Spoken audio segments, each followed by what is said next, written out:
యుక్రెయిన్పై యుద్ధాన్ని నిలిపే ప్రసక్తే లేదంటున్నారు రష్యా అధ్యక్షుడు వ్లాదిమిర్ పుతిన్. అమెరికా అధ్యక్షుడు ట్రంప్ నిరాశను వ్యక్తం చేసినా పుతిన్ మాత్రం వెనక్కి తగ్గే ఆలోచనలో లేరు. యుద్ధంలో తమదే పైచేయి ఉందన్న నమ్మకంతో పుతిన్ ముందుకు సాగుతున్నారు. పుతిన్ ట్రంప్ మధ్య సంబంధాలు మరోసారి చర్చనీయాంశమయ్యాయి.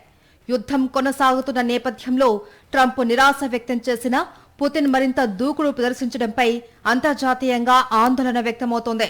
గత 6 నెలలుగా ట్రంప్ పుతిన్ మధ్య 6 సార్లు ఫోన్ సంభాషణలు, 2 ప్రత్యక్ష భేటీలు జరిగినా ఉక్రెయిన్ యుద్ధంపై పుతిన్ శాంతి ఒప్పందం చేసుకోలేదు. రష్యా మిలిటరీ సక్సెస్ పై పుతిన్ కి మరింత నమ్మకం పెరిగింది. ఉక్రెయిన్ మిలిటరీ బలహీనపడుతుందని ఆయన భావిస్తున్నారు.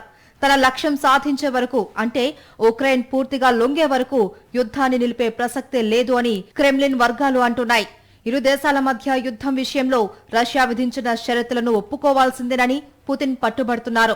ఉక్రెయిన్ నాటోలో చేరకూడదన్న హామీ ఇవ్వడంతో పాటు సైనిక బలాన్ని పరిమితం చేయాలి అని డిమాండ్ చేస్తుంది. రష్యా భూభాగంగా పరిగణించే ప్రాంతాల నుంచి ఉక్రెయిన్ సేనలు వెనక్కి వెళ్లిపోవాలి అని, రష్యన్ భాషకు రక్షణ కల్పించాలి అన్న నిబంధనలు పెట్టింది. పుతిన్ ఇప్పటికీ ట్రంప్తో వ్యక్తిగతంగా సంబంధాలను మెరుగుపరుచుకోవడానికి ప్రాధాన్యత ఇస్తున్నారు. కానీ అమెరికా తన నిబంధనలు మార్చుకోకపోతే ఉక్రెయిన్ యుద్ధానికి ముగింపు లేదు అన్నది క్రెమ్లిన్ అభిప్రాయంగా ఉంది.